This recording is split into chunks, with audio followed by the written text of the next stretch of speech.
Hola, soy Sara Muñoz, jefe de la Oficina Registral del Callao, registrador público. Los invito a ver este video organizado por SECAJU sobre procedimiento registral. Precedentes de observancia obligatoria.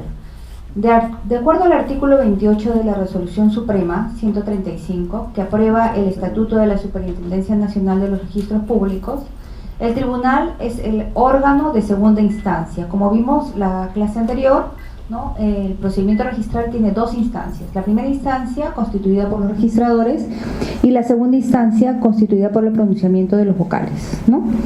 Del tribunal registral.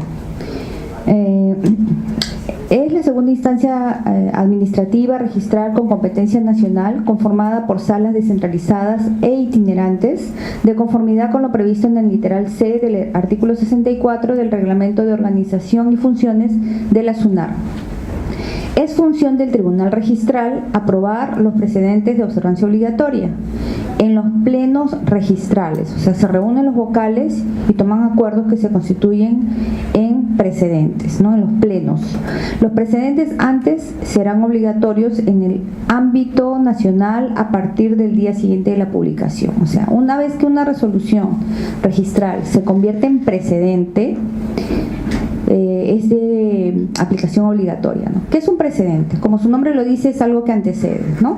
Sucede que algunos actos o contratos reiteradamente son observados, ¿no? Y se elevan a la segunda instancia, porque si no fueran observados no tendría sentido que se eleven, ¿no? Solamente se elevan cuando hay una observación. Si son inscritos, queda sentado en la primera instancia el acto o contrato que se requiere registrar. Pero cuando son frecuentemente observados por un mismo tema, ¿no? Los vocales del tribunal los someten a pleno para llegar a un acuerdo, y que esa opinión que los vocales tienen sobre ese reiterado acto observado siendo un precedente, ¿no? Porque puede haber discrepancia de criterios entre los registradores, entonces se requiere sentar un precedente para que se uniformicen los criterios a nivel nacional. La aplicación es a nivel nacional. Tenemos, por ejemplo, un cuarto precedente sobre el principio de legitimación, ¿no? En la clase anterior hablamos sobre los principios, ¿no? Los principios registrales. Dijimos que, así como algunos nos regimos por los mandamientos, los registradores y el personal registral se rige por los principios, ¿no? El principio de legitimación, ¿no? Es uno de esos principios. ¿Qué nos dice este cuarto precedente? Que no procede de negar la inscripción de un título alegando la presunta falsedad de los documentos que originaron una inscripción anterior, en tanto no consta inscrita la nulidad del asiento. Hoy en día tenemos un procedimiento especial para lo que son la presunción de documentos falsos. ¿Pero a qué se refiere este precedente? A que si se inscribió un acto anterior, presuntamente, siempre los abogados tenemos que hablar de presunciones, ¿no? Mientras que no se demuestre lo contrario, nosotros siempre vamos a hablar de presunción. Tanto es así que incluso los periodistas, cuando dan las noticias, siempre se someten a esa palabra, ¿no? Se presume que, porque si no estaríamos cayendo en un atentado contra los derechos al honor, ¿no? Entonces, nosotros estamos hablando de presunción de falsedad. Entonces, si todavía no se ha acreditado, no se ha aprobado que el acto anterior fue inscrito con documentación falsa, entonces bajo esa presunción no podemos alegar o pretender que el título posterior no tenga los efectos jurídicos pertinentes, ¿no? Porque todavía está en cuestionamiento, ¿no? Si es o no falso el acto que se inscribió con anterioridad, ¿no? Por eso dice, no podemos alegar la presunta falsedad de los documentos, o sea, no podemos denegar la inscripción nosotros, amparándonos en una presunta falsedad, ¿no? Si no se ha probado, no podemos invocar una falsedad que no ha sido acreditada todavía. Nosotros no somos jueces, nosotros recibimos documentos, nosotros no vemos a las personas, no sabemos quién puso la huella, si el que fue a firmar es efectivamente el comprador o el vendedor, ¿no? Asumiendo que fue una compraventa. Entonces, no podemos ampararnos en ese hecho para denegar una inscripción, ¿no? Se presume según este principio de legitimación, que no podemos denegarlo, ¿no? No podemos denegar esa inscripción por una presunción. Bueno, traemos un primer caso del Tribunal de Arequipa, ¿no?, sobre sucesiones. ¿Qué nos dice esta resolución del Tribunal de Arequipa? Como señalamos en la clase anterior, tenemos un tribunal en Arequipa, un tribunal en Lima, un tribunal en Trujillo, ¿no? Esta resolución es del Tribunal de Arequipa. Sucesión intestada ya inscrita a efecto de denegar la anotación de una demanda de sucesión intestada por estar inscrita una sucesión del mismo causante. Se requiere tener la certeza de que se trata de la misma persona. ¿Qué sucede? Hoy en día las sucesiones se inscriben en cualquier parte del país y nosotros tenemos ya como competencia nacional la certeza que esa sucesión se inscribió si está inscrita en una de las oficinas. Basta con que esté inscrita en una de las oficinas, ¿no? Como sabemos, según la ley de sucesiones, nosotros tenemos que inscribirla en el último domicilio del causante, ¿no? En el que corresponde al último domicilio del causante. Pero suele pasar, a veces se da mucho en la práctica, que las personas hacen la anotación preventiva en Lima y solicitan la anotación definitiva en Callao, supongamos como ejemplo, ¿no? Suele pasar. En esos casos, anteriormente se tachaba los títulos, ¿no? Y se le decía al usuario: usted hizo la anotación preventiva en Lima, proceda a hacer la definitiva también en Lima, ¿no? Gracias a un pleno que sostuvimos de registradores, en el que justamente mi persona fue la que hizo la propuesta, ya se ha descartado esa posibilidad de observar por ese motivo, ¿no? Entendemos que las sucesiones son de competencia nacional y por lo tanto, si bien es cierto puede anotarse una anotación preventiva, valga la redundancia, en el registro de Lima, podemos hacer la inscripción definitiva en la oficina del Callao. Ya se ha llegado a un acuerdo para que evitemos estar tachando estos títulos, ¿no?, cuando se puede llegar a una solución salmónica, ¿no? Entonces, ¿pero qué pasa aquí? En este caso de sucesión, le deniegan la inscripción de la sucesión amparados en que ya existe otra sucesión inscrita. ¿Qué nos dice el artículo 32? Vamos a llegar al problema en sí de esta resolución. Ahorita vamos a primero explicar la parte teórica, ¿no?, de por qué la denegatoria, en qué se sustentaron, en qué principios, en qué normas, ¿no? Pero ¿por qué le deniegan? Porque, ¿qué sucede? Los señores aducen que es un caso de homonimia. Los señores señalan que la sucesión registrada no corresponde a la persona que es ahora el causante.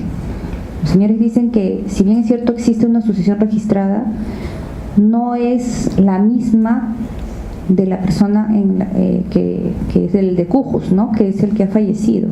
Ellos dicen que es un caso de homonimia. Ahí es donde radica el problema, ¿no? Entonces el registrador dice, se ampara en que ya existe la sucesión inscrita y deniega la inscripción, apelan y se eleva al tribunal, ¿no? Igual que en el proceso judicial, los usuarios apelan y una vez apelado se eleva a la segunda instancia, que es la instancia del tribunal registral. El artículo 32 del Reglamento General de los Registros Públicos, ¿no?, en su texto único ordenado señala que el registrador califica la legalidad de los títulos para los cuales debe, en primer lugar, confrontar la adecuación de los títulos con los asientos de inscripción. Tanto tiene que evaluar los títulos de dominio como todos los documentos que se presenten en el título archivado, ¿no? No solamente debe de ampararse en la confrontación con el asiento registral, ¿no? De ser necesario complementariamente, el registrador tendrá que evaluar los antecedentes registrales, ¿no?, sin perjuicio de la legitimación de aquellos. En segundo lugar, debe verificar la validez y la naturaleza inscribible del acto o contrato que está contenido en el título. Constituye la causa directa e inmediata de la inscripción, o sea, el registrador tiene que evaluar cuál es el acto que se le está solicitando. Se le está solicitando una sucesión, pues tiene que evaluar si esa sucesión ya fue registrada, ¿no? Quizás al momento de solicitar la sucesión puedan pedir también otro tipo de actos, ¿no? A veces en un mismo título los usuarios pueden solicitar uno o más actos, ¿no?, compatibles o que refieren a la misma partida. En tercer lugar, comprobar que el acto o derecho se ajusta a las disposiciones legales sobre la materia y al cumplimiento de los requisitos establecidos en dichas normas. Dijimos que los principios registrales son reglas, ideas, orientaciones fundamentales que son resultado de la sistematización del ordenamiento jurídico registral. Son normas, caracteres o rasgos básicos que tiene un determinado sistema registral. Entre los principios registrales señalamos los que aparecen en la diapositiva, ¿no? El tracto sucesivo, el de especialidad, el de rogación, el de legalidad, el de titulación auténtica, el principio de legitimación, el principio de publicidad, fe pública registral, prioridad preferente y prioridad excluyente. Tenemos que tener en claro los principios registrales, porque no podemos vulnerar un principio registral al momento de calificar un título.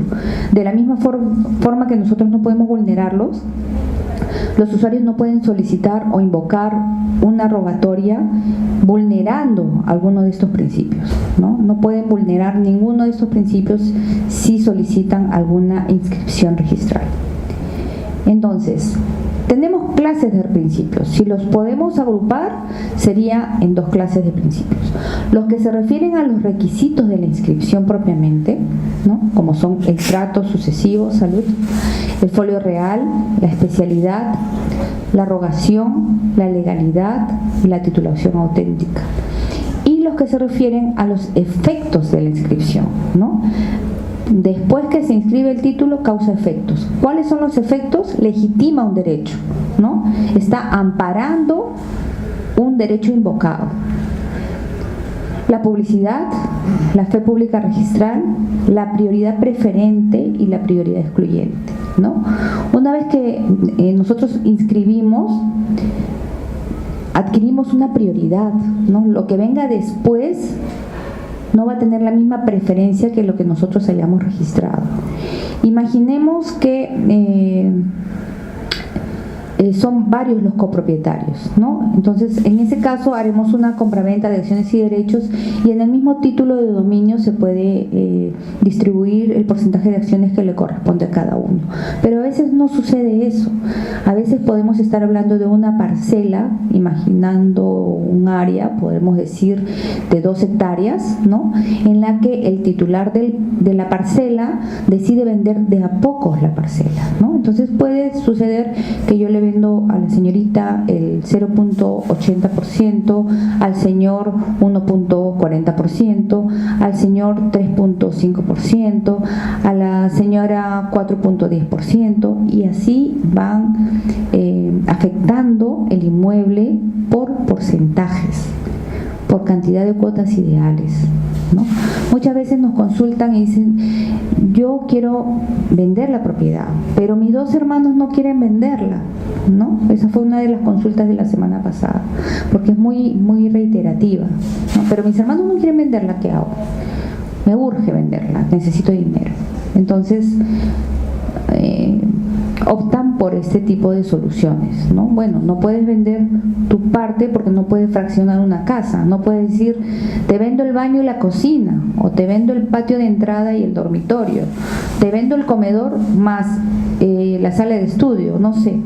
No se puede hacer eso, no se puede vender partes de una vivienda, ¿no? Entonces, en ese caso, cuando son varios los propietarios, suponiendo que sean 3 hermanos, lo que le queda es optar por vender porcentaje de derechos y acciones.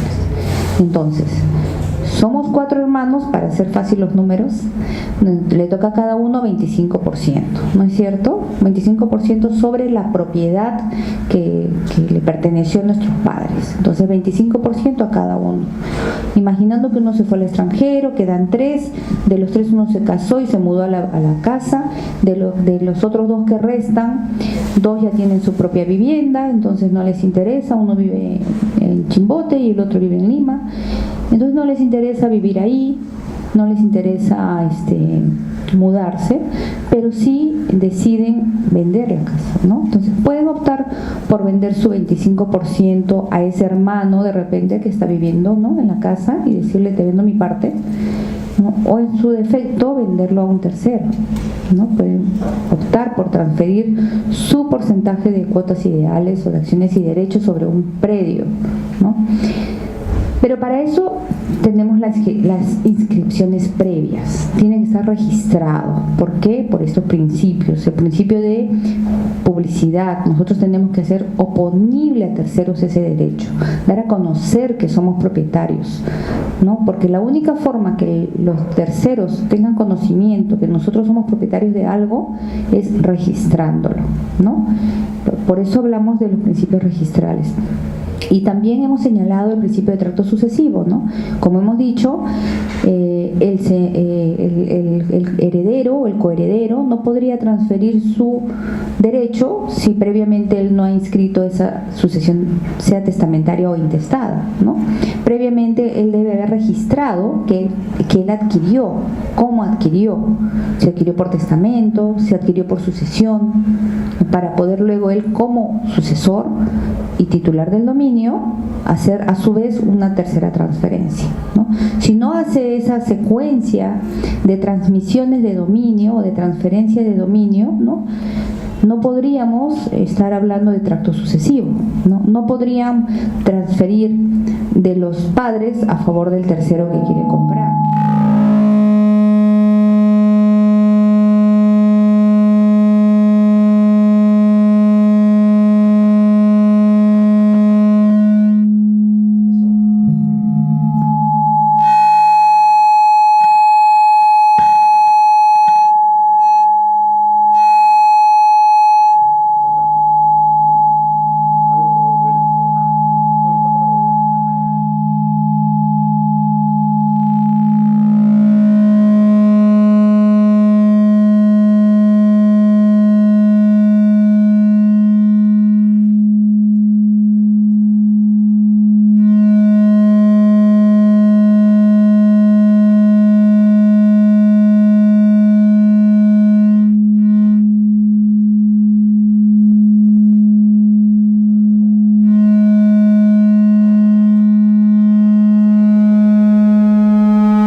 ¿Me escuchan?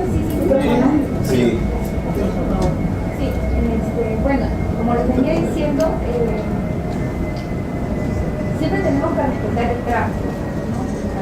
Todo lo que hacemos, sobre todo cuando hablamos de persona jurídica. Al momento de inscribir o de transferir algo, el representante de la persona jurídica debe tener facultades inscritas, debe haber tenido las facultades inscritas no solo como el representante, imaginemos que hablamos de un apoderado, no solo como representante, levanta el volumen, sino que uno, dos, tres. ¿Sí me escuchan? No sé, el video no sé si está bien. ¿Sí me escuchan?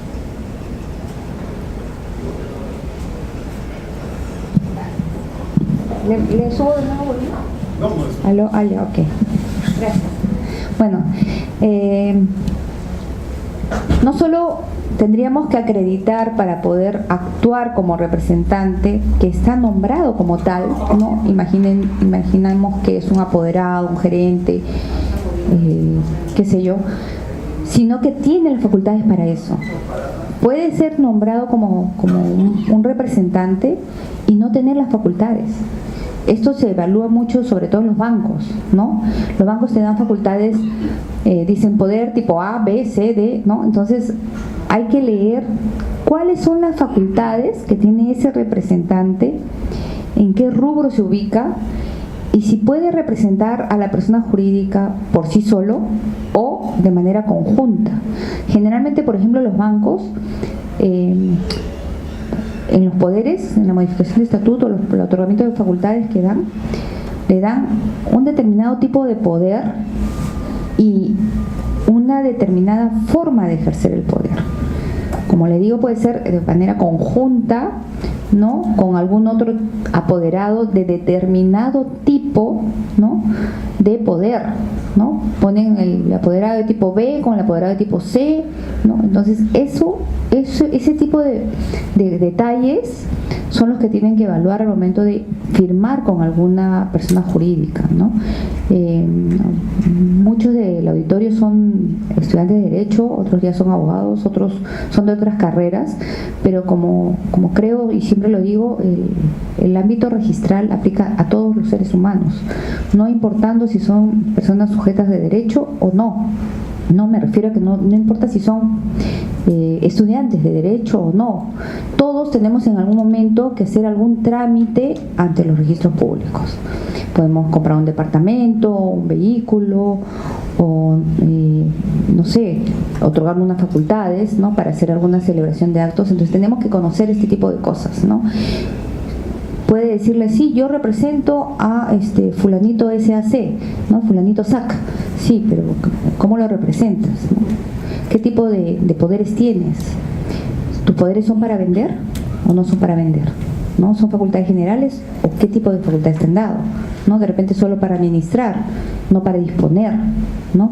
Porque como atributos de la propiedad, las personas tenemos ciertas facultades, ¿no? Tenemos el derecho de uso, el derecho de disfrute, el derecho de disposición y el derecho a reivindicación, ¿no? Entonces, no todos tienen esas facultades, ¿no? Un poseedor no tiene esos atributos, no es lo mismo poseer que ser propietario. Entonces, si vas a representar a alguien con los atributos de un propietario, entonces esas facultades tienen que ser específicas. Si vas a disponer, para disponer.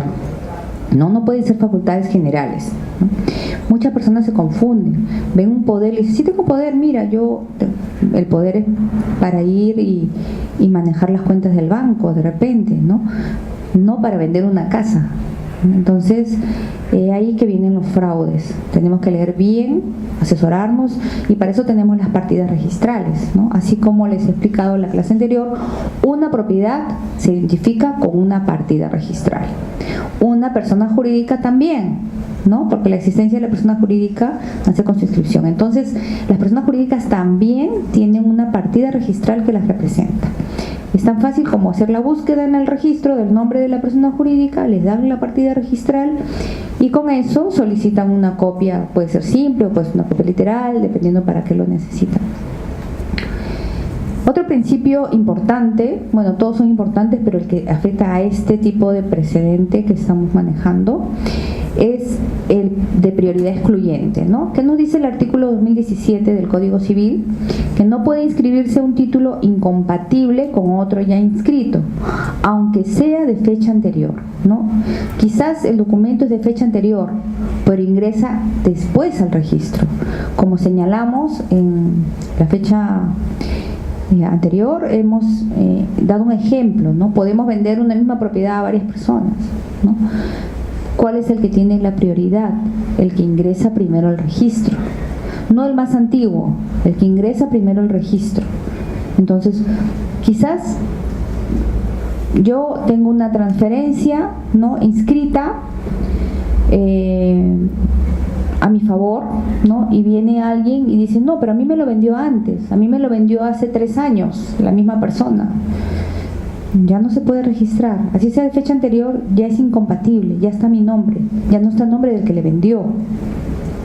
Entonces no podemos registrar esa transferencia, por más que sea anterior, porque ya en registros no obra como propietario, no va a poder venderle, no se va a poder registrar esa venta, porque aunque tenga el título de compraventa, ya quien le vendió, para efectos registrales, no es el propietario, ya transfirió.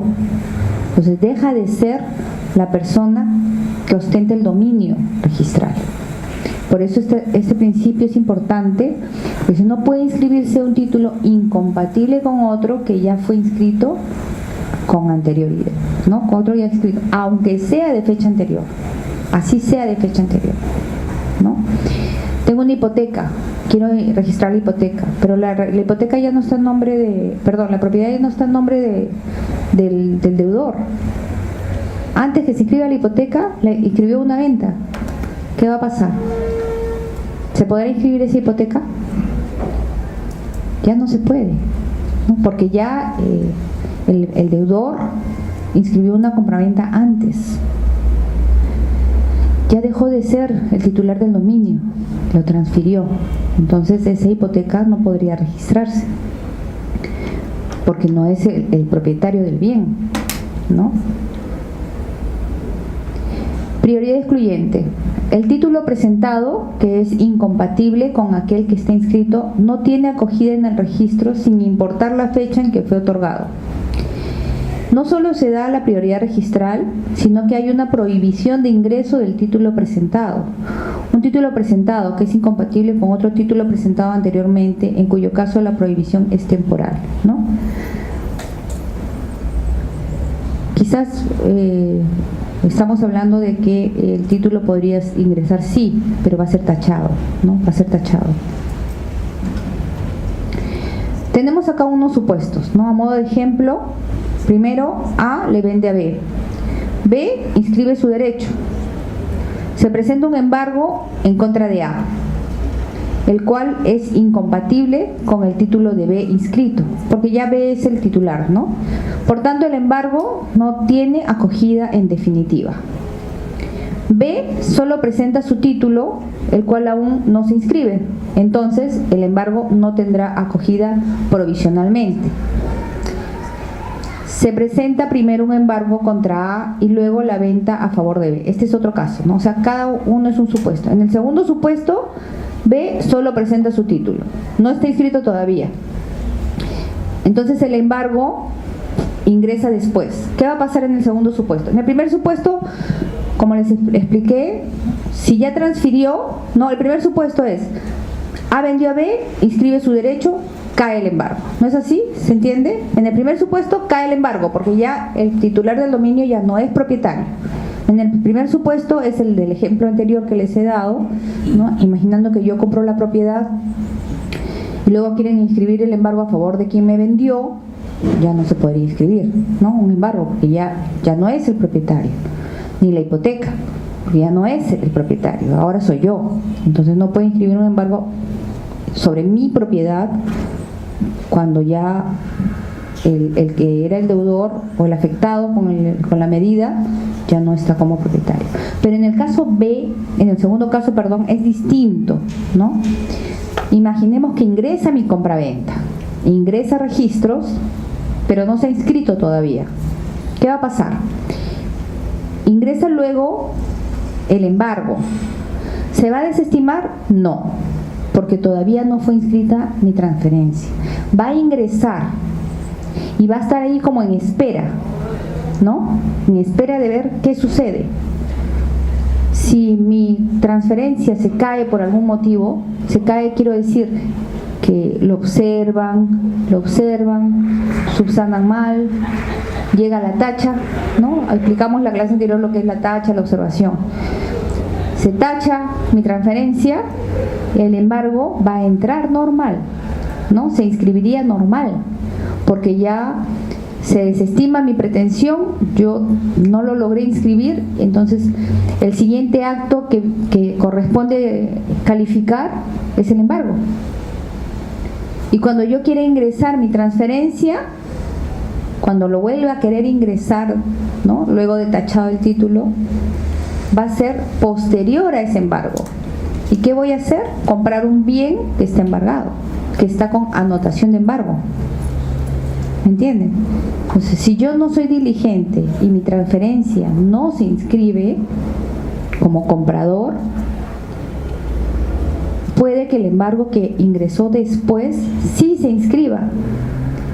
Y cuando yo pretenda luego Digo, bueno, ya se tachó, bueno, ya, ¿qué voy a hacer, no?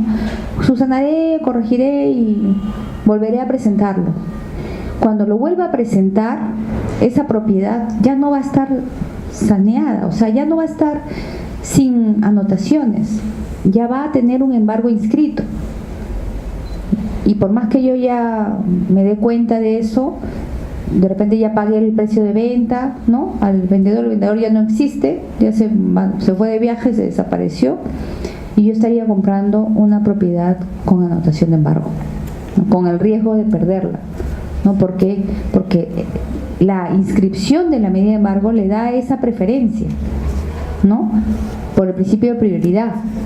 Entonces tiene esa preferencia, que si el embargo procediera a una adjudicación a favor del acreedor, entonces yo puedo perder el derecho sobre esa propiedad, porque se anotó antes de mi compraventa. Como se anotó antes, se presume que todos conocemos el contenido de las inscripciones. Yo no puedo invocar, ¿no?, que no sabía, porque estaba en trámite y se inscribió. ¿Ya? Doctora. Sí. Pero si por las fechas, ahí no verán las fechas de la compra-venta que fue anterior al embargo. Por eso le dije, en este caso anterior, no podrá inscribirse un título incompatible con otro ya inscrito, aunque sea de fecha anterior. Por eso voy de a poquito con los principios, porque yo les puedo comenzar a hablar de las resoluciones, pero tienen que saber estas pautas, ¿no? Los principios son importantes, porque si ustedes no los manejan, no van a entender las resoluciones. Entonces, por eso les traigo la acotación de los principios primero, ¿no?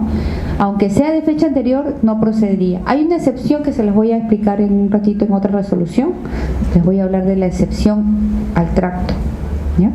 Pero por eso he ido desmenuzando los principios para que vayamos entendiendo, ¿ya? Por eso acá dice claramente el artículo 2017 del Código Civil: no puede inscribirse un título incompatible. ¿Es incompatible o no es incompatible un embargo? Es incompatible, ¿no? Porque estamos afectando un bien de la propiedad del transferente con otro ya inscrito, aunque sea de fecha anterior, ¿no? Aunque sea de fecha anterior. Entonces, en estos supuestos, ¿no?, en el supuesto B, solo presenta su título, no lo ha inscrito B. B no lo inscribió, no lo ha llegado a inscribir. Entonces el embargo yo no lo puedo denegar. Entra, porque el titular del dominio sigue siendo el afectado, ¿no? ¿Cuál sea el resultado? No sé. Ojo que la compraventa puede caer en un registrador y el embargo en otro registrador. Para eso, cuando presentamos un título, debemos consignar el número de la partida del predio que se está afectando, porque una vez vinculada la partida, vamos a ver en el sistema que hay un título en trámite. Entonces la persona que califica la compraventa va a ver que después de eso venía un embargo, ¿no? Entonces vas a ver que este título, esta propiedad está en litigio, ¿no? Está en algún tipo de problema.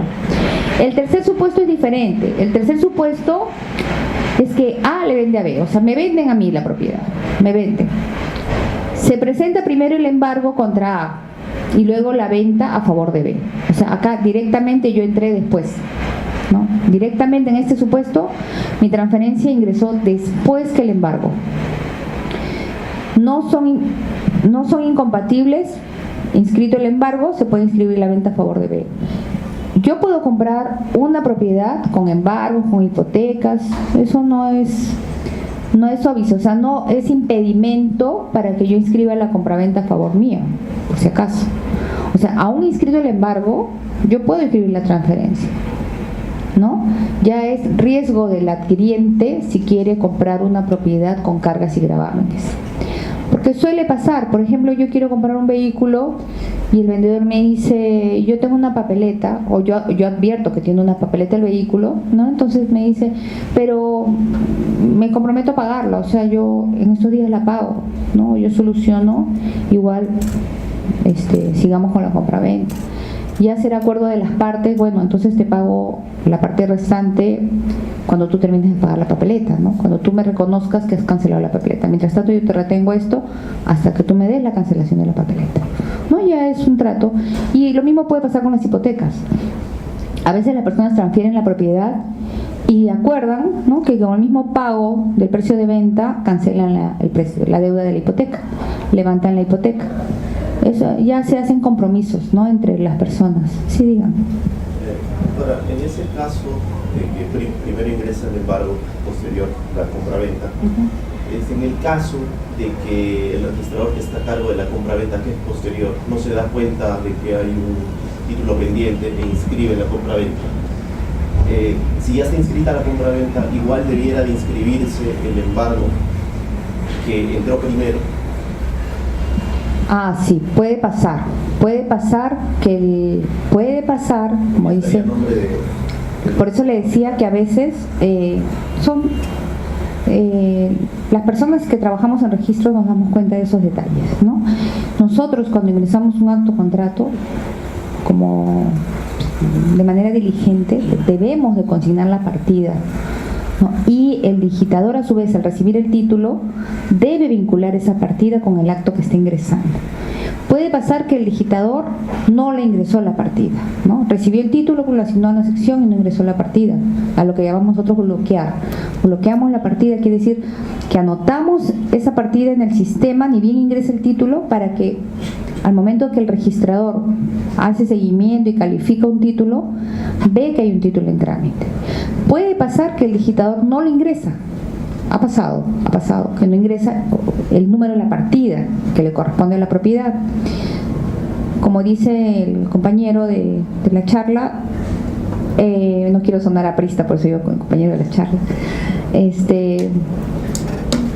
el registrador evalúa la compraventa y no ve ningún título en trámite. ¿Por qué no ve el título en trámite? Porque no se vinculó la partida, ¿no? Yo les he explicado, así como nosotros tenemos un DNI para las personas que recién vienen hoy, las propiedades también tienen una partida que las identifica, ¿no? Nosotros tenemos DNI número tal, la propiedad tiene partida número tal, ¿no? Entonces, el registrador no advirtió que había un embargo en trámite porque no se bloqueó la partida. El registrador inscribe la compraventa antes del embargo, siendo el embargo de fecha anterior. Entonces, el criterio del registrador que califique el embargo tendrá mucho que ver ahí, ¿no?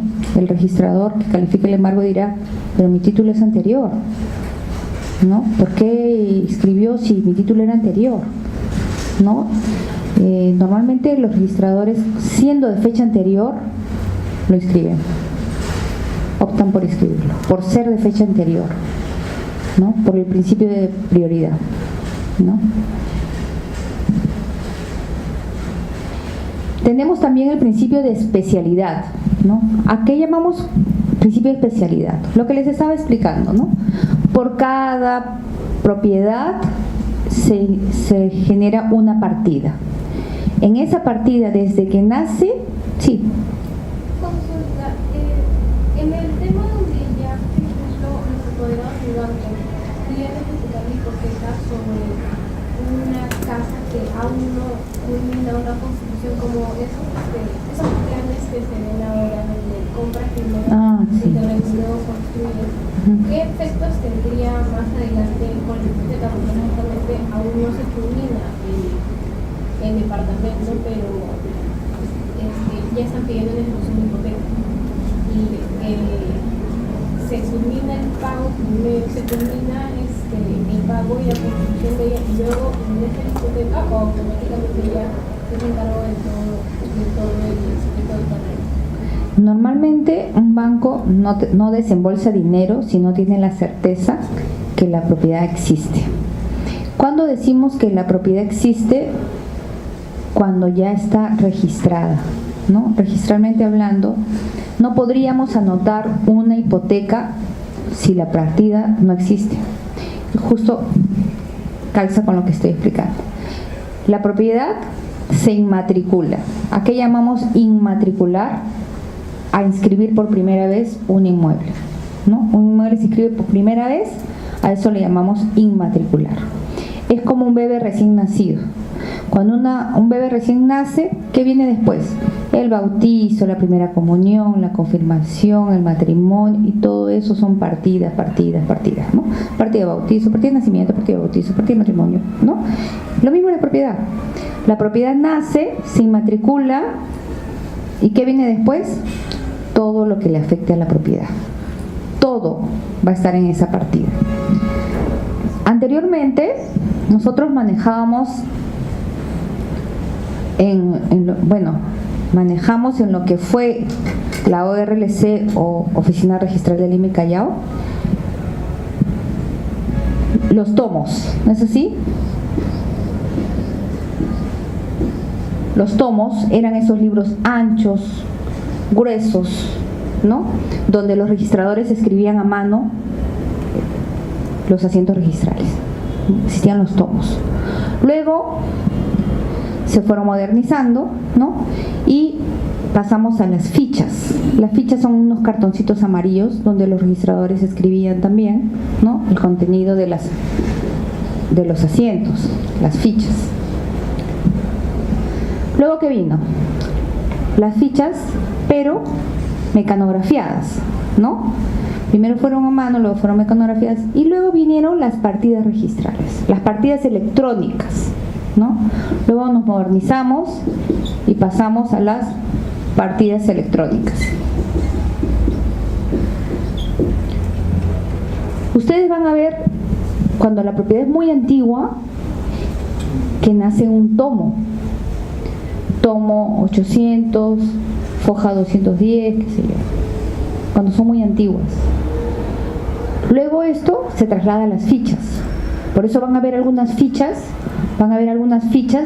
que en la esquinita de acá dice, viene del tomo ¿no? Del tomo tal, foja tal, del diario tal. Lo mismo pasa con las partidas electrónicas. Cuando ya el predio ya ha tenido existencias anteriores, en la partida también dice, ¿no? Viene de la ficha tal, ¿no? O del tomo tal. Esos son los antecedentes de la propiedad. Es tal la secuencia lógica y coherente de una partida registral que todo tiene que estar vinculado. Si viene de tomo, pasó a la ficha, de la ficha a la partida electrónica. Esto es lo que corresponde a la ORLC, ¿no? Pero yo les expliqué que hubo un registro paralelo, que es el registro predial urbano. Les expliqué en la fecha anterior que este registro fue creado para sanear, para escribir todas las propiedades que no constaban en la ORLC, ¿no? Y a modo de saneamiento, el gobierno creó la COFOPRI, y la COFOPRI tenía brigadas que hacían trabajo de campo y que recorrían los asentamientos humanos, ¿no? Y le daban título de propiedad ¿no? con las firmas del gobierno a los pobladores. En ese registro las inscripciones se hacían también en un sistema de partidas, ¿no? Pero las partidas no comienzan con números. Por eso se diferencian y por eso se van a dar cuenta de la diferencia. Estas partidas comienzan con números siempre, 4, 7, 6, 5, 2 o 0, 1, 4, qué sé yo.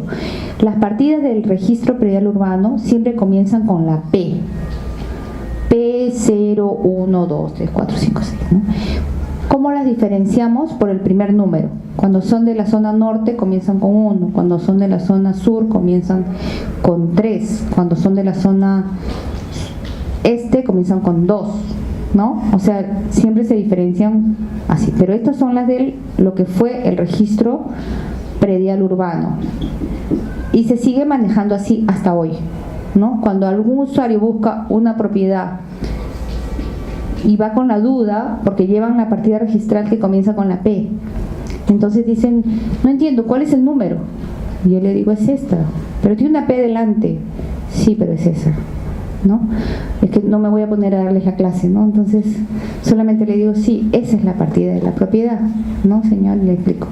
Pero no entienden que es por esto, ¿no? Porque vienen del otro registro, que por más que se han integrado y unificado en lo que es hoy el registro de predios, seguimos manejando estos dos sistemas. El sistema de partidas registrales, partidas electrónicas de lo que fue ORLC y lo que es de previo. Actualmente seguimos manteniendo esta diferencia. ¿Por qué? Porque fueron inmatriculados así. Entonces, mientras que no se cree un sistema unificado en la que estas dos se trasladen a su vez a un solo sistema, tenemos que mantener esta diferencia, ¿no?, de la numeración. Todos los títulos que son de COFOPRI van a ver que comienzan con la letra P, todos los títulos. Todos están registrados. La COFOPRI, antes de dar un título, lo registraba previamente, ¿no? De la misma manera que los inmuebles, en el caso de las personas jurídicas, también desde su nacimiento conservan un solo número de partida. Se modifican los estatutos, se otorgan poderes, se revocan poderes, se fusiona, se absorbe, siempre va a mantener la misma partida electrónica, ¿no? Ahí va a estar toda la vida de la partida de la persona jurídica. Y lo mismo pasa con las personas, por eso hablamos del principio de especialidad, ¿no? Tenemos un registro de inmuebles, un registro, ahí en vez de derecho, personas jurídicas, de personas naturales, ¿no? Y también tenemos un registro de bienes muebles, ¿no? Como dijimos, lo mismo que con la propiedad, cada vehículo tiene una partida, ¿no? Con la placa sacamos el número, el contenido de la inscripción. Por eso que las personas van a identificar fácilmente cuál es su propiedad, ¿no? Por el número de la partida registral. Eternamente va a ser ese mismo número la partida registral.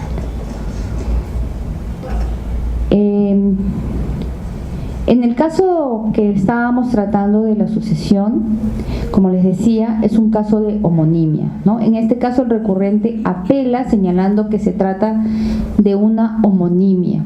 El registrador le había denegado la inscripción, pero al apelar el usuario acredita con otros documentos que son personas totalmente distintas, que no es el causante, que se llaman igual.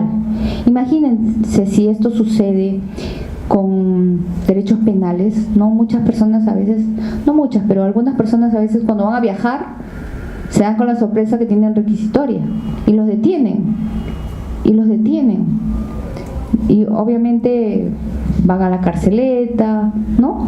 Y el abogado tiene que moverse para acreditar que es una homonimia, y ha pasado muchas veces que los han detenido en el aeropuerto porque han detectado que tiene requisitoria, pero no es la persona, es un homónimo, ¿no? Respecto a la identidad, los precedentes han señalado que el nombre no constituye sino una de las vertientes de la identidad personal, la que se refiere a los signos distintivos que permiten individualizar a la persona y que se complementan con otros elementos, o sea, otros factores de conexión. No solamente tenemos que ver el nombre, tenemos también que ver dónde nació, cómo se llaman sus padres, ¿no? Otras formas de vincularlo con el derecho. En este caso, el tribunal revoca la tacha, ¿no? Porque el registrador había llegado a tachar el título. Y al revocar, ¿qué pasa? Cuando el tribunal revoca la observación, es porque procede su inscripción, ¿no es así? El tribunal puede confirmar la observación diciendo sí, el registrador tiene razón, ¿no?, en observar, o puede revocar la observación, es decir, no, hay otro tipo de sustentos, como lo hizo en este caso, ¿no? Le dijo sí, el nombre es uno de los elementos de identidad de la persona, el nombre, pero tú debiste verificar otros aspectos, que fue lo que verifica el tribunal, porque los usuarios le adjuntan otros documentos para acreditar que se trata de otra persona. Puede pasar que el usuario no lo hizo en la primera instancia, no lo presentó y por eso el registrador llega a tacharlo. Puede pasar, porque normalmente en la apelación es que los usuarios se preocupan más de presentar documentos, ¿no?, para poder lograr la revocatoria de la observación, como ha sucedido en este caso. Entonces revocó la tacha y procedió a la inscripción, ¿no? Segundo caso. Esta es una resolución del Tribunal de Trujillo, ¿no?, sobre la adecuación del título con la partida. Adecuación del título con la partida. De conformidad con el inciso A del artículo 32 del Reglamento General de los Registros Públicos, las instancias deben confrontar la adecuación del título con los asientos de la partida a registrar, en la que se practicará la inscripción y complementariamente los antecedentes registrales respectivos. En tal sentido, de existir incompatibilidad entre ellos, procede la inscripción. De lo contrario, se observará el título pendiente. Como habíamos señalado, en el principio de legitimación encontramos que los asientos de inscripción se presumen exactos y veraces, o sea, todo lo que obra registrado se presume válido. Por tanto, el titular inscrito se encuentra legitimado para actuar como tal en el tráfico inmobiliario, ¿no? O en el tráfico comercial. ¿Cuál es el fundamento? La necesidad de brindar protección jurídica a lo que aparece en el registro, en brindar seguridad jurídica al titular registral y a los terceros que contratan sobre la base de lo que dice el registro. El artículo 2013 del Código Civil señala que el contenido de la inscripción se presume cierta y produce todos sus efectos, mientras no se rectifique o se declare judicialmente su invalidez. El artículo 7 del título preliminar del Reglamento General de los Registros Públicos señala que los asientos registrales se presumen válidos y exactos y, como decíamos, producen todos sus efectos y legitiman al titular registral para actuar conforme a ellos, mientras no se rectifiquen en los términos establecidos en el reglamento o no se declare judicialmente su invalidez. El artículo 3 de la Ley 26.366, publicado en el peruano, establece como una de las garantías del Sistema Nacional de los Registros Públicos la intangibilidad del contenido de los asientos registrales, salvo título modificatorio posterior o sentencia judicial firme. ¿Por qué hablamos de la intangibilidad? Porque los asientos registrales no se pueden modificar, tal cual quedan, así van a aparecer en el devenir de los años, así como los tomos que encontramos hoy, que fueron registrados alguna vez, no pueden variar, no se pueden cambiar, no se pueden modificar. Ha pasado que alguna señora ha venido y me ha dicho, doctora, yo aparezco en la propiedad como casada, pero luego se ha inscrito mi divorcio y ya no quiero aparecer como casada, yo no quiero aparecer como su esposa. Y le digo, señora, pero eso no se puede borrar. Es que yo no quiero aparecer como su esposa, pero no se puede borrar, señora. Usted compró la propiedad como un bien social, luego se divorció y se inscribió la adjudicación, ¿no es así? Sí. Bueno, ahora usted es la única propietaria. Sí, pero yo no quiero que aparezca que fue de los dos. Señora, es imposible. Eso no se puede borrar. Sí tiene que haber alguna forma de borrarlo, no hay forma. Los asientos registrales son intangibles, no se pueden tocar, no se pueden modificar, no se pueden variar. Tanto así que si suponemos, me ponen en la partida registral Sara Muñoz con S, yo no puedo decir bórrenlo, corríjanlo, cámbienlo, no. Lo que puede proceder después de un error o un defecto o una inexactitud, como quieran llamarlo, porque a algunos no les gusta que digamos que hay errores en el registro, sino inexactitudes. Entonces, si hay una inexactitud, lo que procede es una rectificación, ¿no? Una rectificación. Si el defecto e inexactitud proviene del registro, estaremos hablando de una rectificación de oficio, ¿no? Sin costo alguno para el usuario, ni siquiera en la publicidad que origine después de esa rectificación. Todo lo que tenga que ver con esa rectificación es gratuito, no se cobra, porque la inexactitud proviene de un error humano, ¿no? Somos humanos, como siempre lo digo, parecemos perfectos, pero no lo somos. Entonces, en el caso que el error devenga del usuario o el notario, también al ser el parte notarial se puede haber equivocado, ¿no? No el notario, sino su digitador, ¿no? Porque los notarios tampoco se equivocan. Entonces, puede provenir del efecto de un digitador o puede provenir del efecto de un asistente o del mismo registrador, qué sé yo. Entonces, la rectificación, si no es imputable al registro, es una rectificación ordinaria que sí genera un costo y que por lo tanto debe ser sustentada en documentos que acrediten el cambio, ¿no?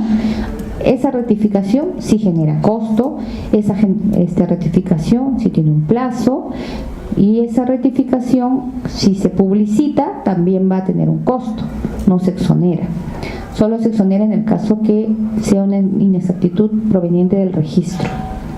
No se borran los asientos, no se corrigen los asientos, solo se rectifican o se pueden aclarar, ¿no? O se modifican en el tiempo, pero no en el asiento tal, sino en un asiento posterior. Cada acto tiene un asiento y en el caso de los predios, cada acto, por ejemplo, tiene un rubro, ¿no? Los de dominio están en el rubro C y así sucesivamente, ¿no? Lo mismo en el caso de personas jurídicas y naturales. El principio de legitimación nos dice que en calidad de titular registral está autorizado para ejercer el derecho inherente a tal sin más limitaciones que las establecidas por ley o el convenio inscrito. Como dijimos, por la propiedad las personas tienen atributos, ¿no? El atributo de usar, disfrutar, reivindicar y de enajenar. Protege al tercero que no tiene ningún derecho inscrito a su favor cuando se relaciona con quien sí lo tiene, ¿no? Entonces tenemos una legitimación activa. Yo soy la titular, estoy legitimada porque tengo mi derecho inscrito, yo. Y la legitimación pasiva, que es cuando afecta a terceros, ¿no? No es el titular del bien, pero sí le afecta, ¿no? Porque puede relacionarlo de alguna manera con ese derecho. En este caso, la señora, ¿no?, ha dispuesto de una parte de su cuota ideal y el registrador ha denegado la inscripción. Este es el segundo caso que dijimos sobre verificar la coherencia de los antecedentes con la partida, ¿no?, con lo rogado. La señora Juana ha dispuesto de una parte de su cuota ideal, ¿no?, y el registrador deniega arguyendo que el título es incompatible con lo registrado. El registrador considera que debe aclararse el título para precisar que la venta atañe a la fracción de la propiedad de la transferente, y el tribunal opina que sí existe adecuación dado que la vendedora transfirió una cuota ideal del predio inscrito. O sea, la señora inicialmente señala que vende la fracción que está cerca al pozo de agua, ¿no? ¿Cuál es la fracción que está cerca al pozo de agua? Nosotros no podemos saberla, no la conocemos. Nosotros vemos documentos, no vemos a las personas, no vemos las propiedades, no salimos al campo, no verificamos in situ nada. Entonces, cuando la señora pretende vender una cuota ideal que le corresponde sobre el predio y no señala el porcentaje, nosotros no podemos registrar la transferencia, ¿no? Como les decía al principio, normalmente los usuarios presentan documentos en la primera instancia y amparan su derecho y adjuntan nueva documentación en la segunda instancia, subsanando lo que detectan que no hicieron bien en la primera instancia. Entonces, en esta segunda instancia el tribunal le pide, ¿no?, que aclare al momento que el usuario apela, sí presenta qué acciones y derechos está pretendiendo vender.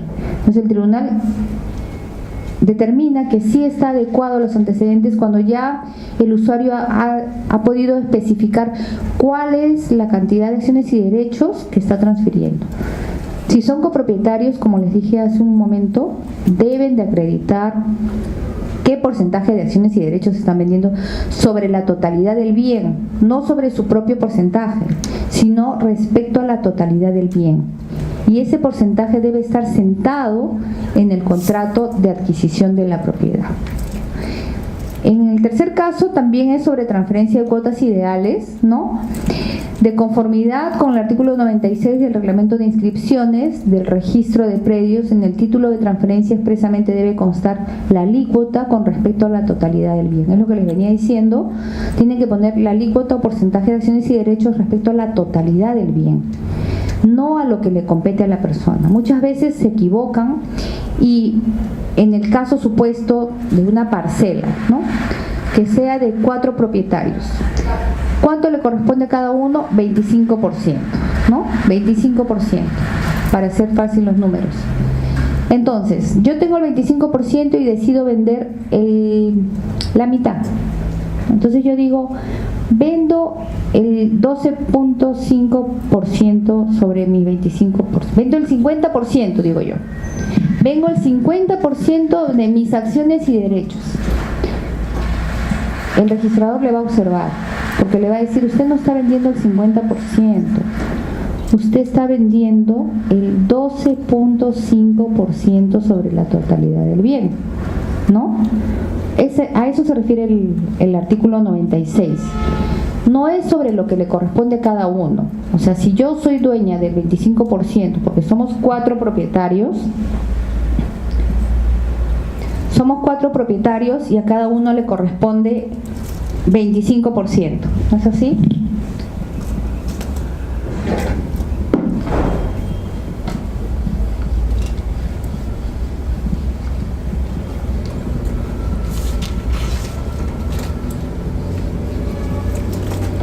Somos 4 propietarios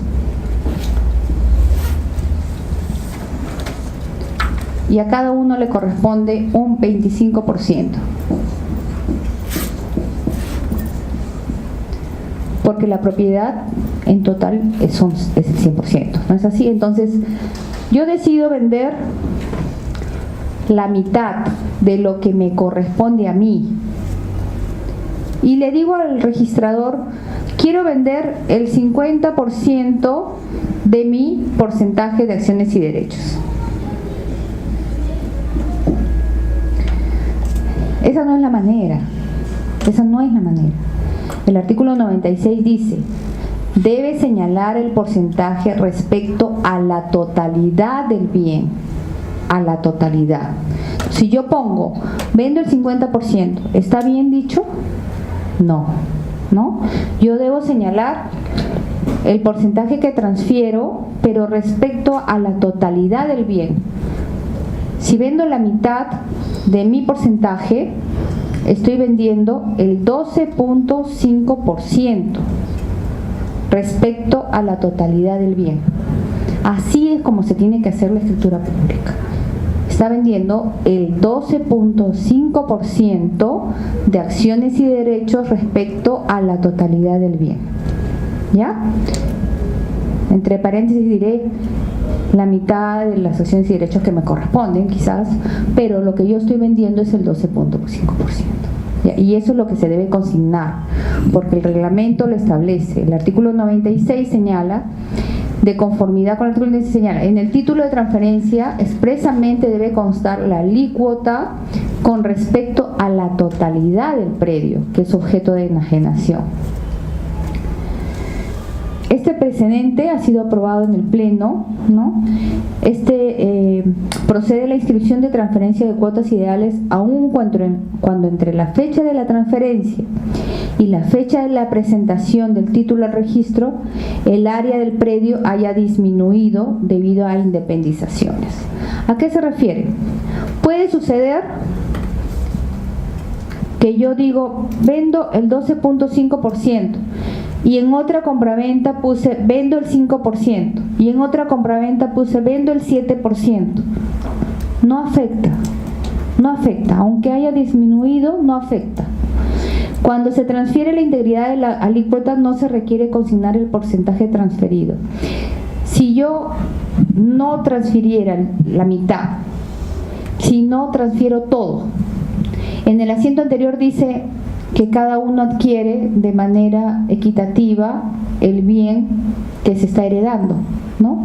Somos 4 hermanos y ponemos, adquirimos de igual, ¿no? En igual derecho, ¿no? La propiedad que fue de nuestros padres. Si somos 4 hermanos, por lógica, a cada uno le toca el 25%, ¿no? Y si en otra posterior transferencia, yo digo, transfiero la totalidad de mis acciones y derechos, ¿debo de especificar que son 25%? No es necesario.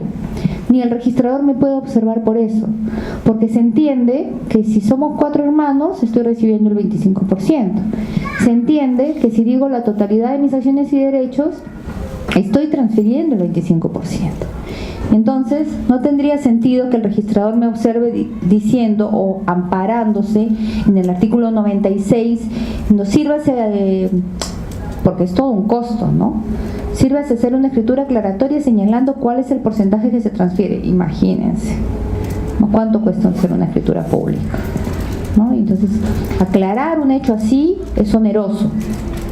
No solo es oneroso, sino que a la persona le quita tiempo, ¿no? Es todo un procedimiento registral y notarial para hacer una escritura pública aclaratoria y volver a ingresar, subsanarlo, el tiempo de espera por ese hecho que es palpable, ¿no? El 25% está más que claro que es lo que le corresponde adquirir a la persona que está comprando esa alícuota de uno de los coherederos, ¿ya? En el caso concreto, cada vendedor toma su alícuota como el 100%, exacto. Para mí ese 25% es mi 100%, ¿no? Yo digo, de mi 100% te voy a vender la totalidad. Yo ya no quiero ser propietaria de eso. Te vendo la totalidad. Mi 100% te vendo. Mi 100% yo te transfiero. Pero registralmente hablando, estamos transfiriendo el 25% sobre la totalidad del bien inscrito. Cuarto caso, creo que tengo que hacer un break de 10 minutos. Nos quedamos aquí para ver el siguiente caso. 10 minutos de descanso. Gracias.